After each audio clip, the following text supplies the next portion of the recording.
Hello viewers, आज के video में हम कक्षा 9वीं गणित विषय की अध्याय 5 के सारे वैकल्पिक प्रश्नों की तैयारी करेंगे। कक्षा 9वीं गणित के अध्याय 5 के सभी वैकल्पिक प्रश्न आज हम तैयार करने वाले हैं और इसके बाद अध्याय 5 के 2 और 3 नंबर के प्रश्नों की तैयारी भी हम करेंगे, जो कि महत्वपूर्ण प्रश्न हैं जो एग्ज़ाम में आ सकते हैं और जिनकी तैयारी करने से आपको बाकी प्रश्नों की भी तैयारी हो जाएगी। ऐसे प्रश्नों की तैयारी हम प्रश्न बैंक में से करने वाले हैं कक्षा 9वीं गणित के, और प्रश्न बैंक के अलावा बुक में से भी जो प्रश्न महत्वपूर्ण है उसकी तैयारी भी हम करेंगे। तो आज के वीडियो में हम अध्याय 5 के सारे वैकल्पिक प्रश्न तैयार करेंगे। तो शुरू करते हैं। इसमें सही विकल्प चुनिए में पहला प्रश्न है, गणितज्ञ थेल्स का सबसे प्रसिद्ध शिष्य है।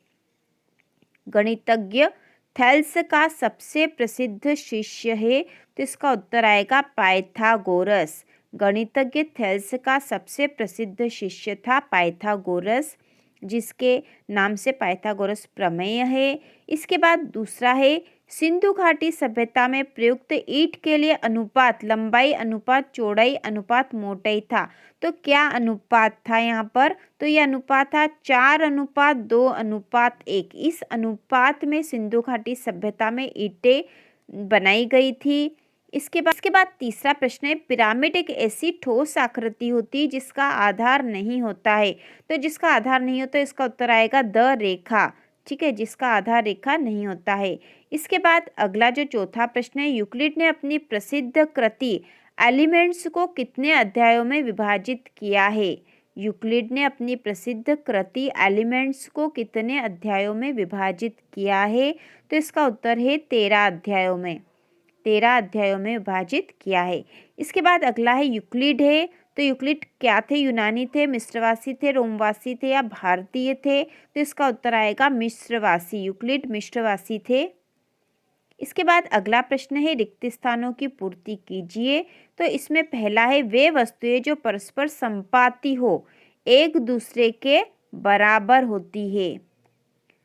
वे वस्तुएं जो परस्पर संपाती हो एक दूसरे के बराबर होती है। इसके बाद अगला प्रश्न नंबर दूसरा है, पूर्ण अपने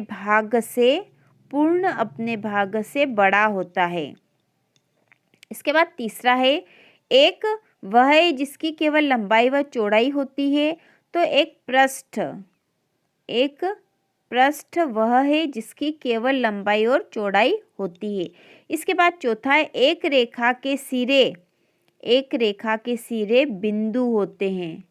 एक रेखा के सिरे बिंदु होते हैं। अगला है, पृष्ठों की परिसीमाएं। तो यहाँ पर आएगा सीधी रेखाएं होती है। पृष्ठों की परिसीमाएं सीधी रेखाएं होती है। इसके बाद अगला है, एक शांत रेखा को अनिश्चित रूप से बढ़ाया जा सकता है। एक शांत रेखा को अनिश्चित रूप से बढ़ाया जा सकता है। इसके बाद हम देखेंगे प्रश्न नंबर तीसरा, और यह सही जोड़ी बनाइए। तो इसमें पहला है, दो भिन्न प्रतिच्छेदी रेखाएं एक ही रेखा के समांतर नहीं हो सकती। इसके बाद है, एक शांत रेखा को, तो इसका आएगा, एक शांत रेखा को अनिश्चित रूप से बढ़ाया जा सकता है। अभी हमने देखा था, एक शांत रेखा को अनिश्चित रूप से बढ़ाया जा सकता है। इसके बाद तीसरा है, सभी समकोण। तो इसका उत्तर आएगा, सभी समकोण एक दूसरे के बराबर होते हैं। सभी समकोण एक दूसरे के बराबर होते हैं।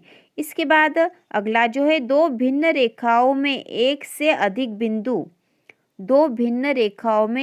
अधिक बिंदु उभयनिष्ठ नहीं हो सकते। इसके बाद दिए हुए दो बिंदुओं से होकर एक अद्वितीय रेखा खींची जा सकती है। इसके बाद अगला है, पृष्ठ के किनारे रेखाएं होती है। तो इस प्रकार से ये जोड़ी बनेगी। इसके बाद अगला प्रश्न नंबर 4 है, यूक्लिड। इसके बाद जो है प्रश्न नंबर 4 है, एक शब्द या वाक्य में उत्तर लिखिए। इसमें पहला है, यूक्लिड की प्रथम अभिग्रहित क्या है? तो यूक्लिड की प्रथम अभिग्रहित क्या है?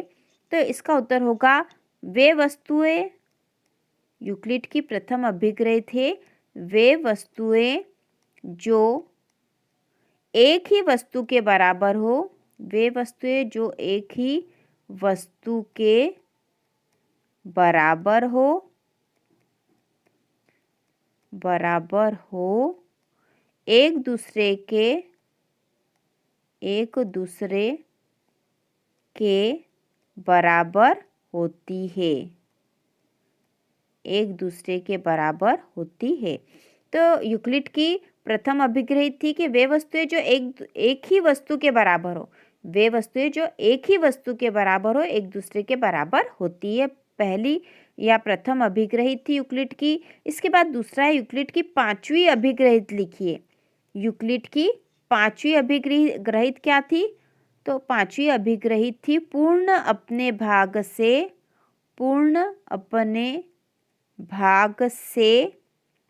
बड़ा होता है, पूर्ण अपने भाग से बड़ा होता है। ये उसकी पांचवी अभिग्रह थी, पूर्ण अपने भाग से बड़ा होता है, हमें याद भी होना चाहिए। इसके बाद तीसरा है एक ठोस की परिसीमाएं क्या कहलाती है? तो एक ठोस की परिसीमाएं जो है उसकी पृष्ठ कहलाती है, पृष्ठ। इसके बाद चौथा है एक रेखा के सिरे क्या होते हैं? तो ये हमने रिक्त स्थान में भी देखा था, एक रेखा के सिरे बिंदु होते हैं।